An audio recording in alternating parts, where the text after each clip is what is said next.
Okay, we're here at the Smart Lighting and Smart Sensing Conference in Milan, Italy, with Dominiek Plancke, the EVP and CEO of the Professional Business Group within Philips Lighting.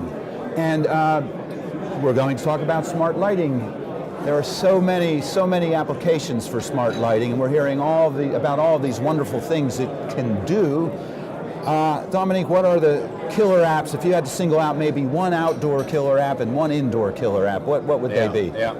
Well, let us also position where this whole industry is at this moment. You know, I also said it during the conference that if you just look at the number of connected light points out there, when we look at street lighting, that less than 2%. It's a little bit more than 1% today is connected. Right.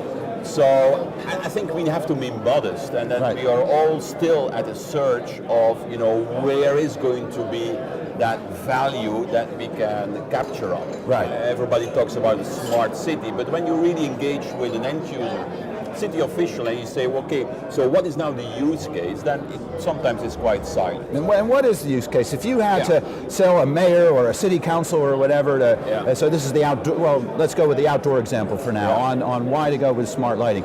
Is it to improve traffic flow? Is it to find parking spaces for motorists? What is the killer app?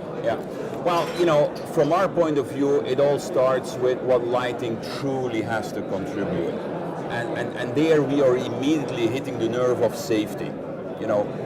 Major cities, and I will not name the city itself, but when we were talking to the official there, he was saying, well, actually I'm losing my sleep over the fact that I have 40,000 outages per year. Right. Okay? And to make it even worse, there are the citizens who phone me to say that the light is not actually functioning and that they are feeling unsafe. Right. So a matter of fact that we, through intelligence that we are bringing to that city official, can actually give it the information on him on the outage, and actually that he can have his people, maintenance people, being sent to where actually the problem is saving not only a lot of money, but for him it's also peace of mind. Right. Okay. So just to give you one example, safety is really resonating, and how we can improve safety within the city. Okay, so maintenance and operations and its ramifications on safety. Absolutely. How about indoor? If you had to single out one indoor killer app for smart lighting, what would that be? Well, there are 2 points to it. I'm a strong believer that the fact that when we give to the individual employee at their workplace the opportunity to adapt the lighting to their own needs, we really see an improved aspect on productivity and well-being.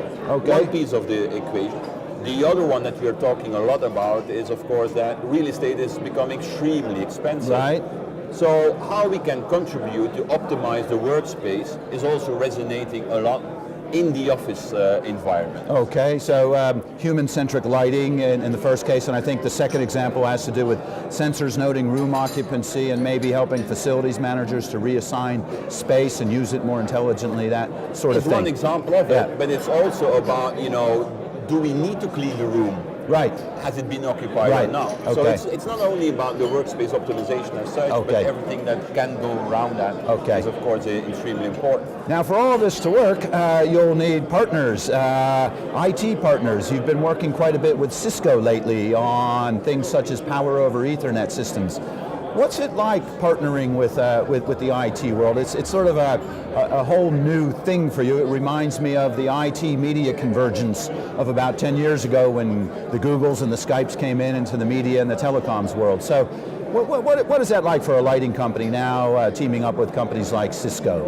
Well, let me start off by saying that those partnerships are actually, emerging in a very natural case. When we talk about the partnership that we have with Cisco, well, they are providing a component to the overall offer that we're bringing to our customers.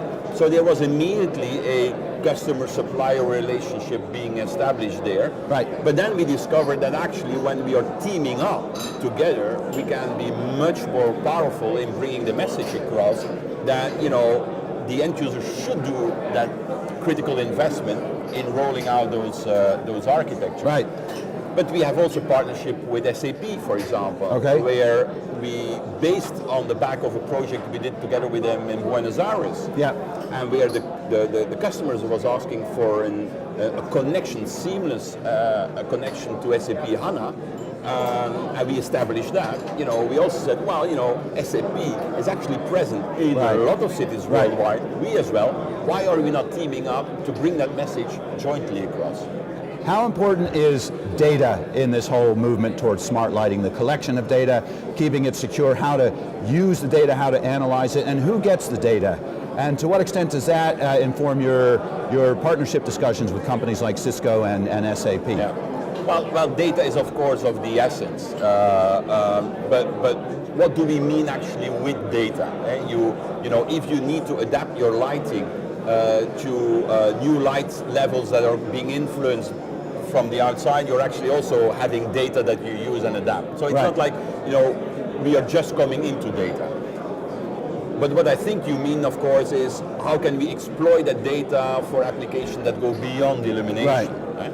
I think there are three components when it's about data. It's about capturing the data, it's about owning the data, and it's about making sense out of the data. Right. I think we are extremely well positioned as a lighting industry when it comes to the capturing of the data. Right. The lighting industry is omnipresent, it's ubiquitous, sensors are immediately powered, so you don't need to maintain a separate network for that or infrastructure for that. So you can nicely, neatly combine it and have a powerful, dense, sensor-rich architecture for that. So at the capturing part, we are very close to where the source is.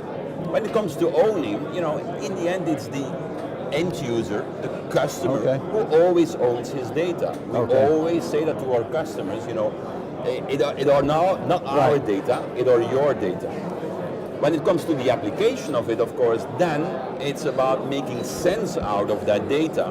And then we are actually a very natural partner to start off making sense of it, building around our lighting infrastructure, but teaming up with other companies, we can add even more value to that, and that's where the IT partners are coming into play. So is it fair to say that data is a huge part of what will drive the smart lighting movement? Absolutely. We are investing a lot in our services business. Yeah. And there strategically, it's all about data-enabled services. Yeah. How can we make those services more meaningful to the individual end user on the back of very strong data? Okay. One final question, very quickly. Given the importance of data and IT, how long until Google owns the lighting industry? Well, it's an interesting question that you put there forward. We are going on Friday to the stock exchange. Right. Let's see. Okay. Well, good luck with all of that. Okay. Dominiek, thank you very much. Thank you. Okay. Bye.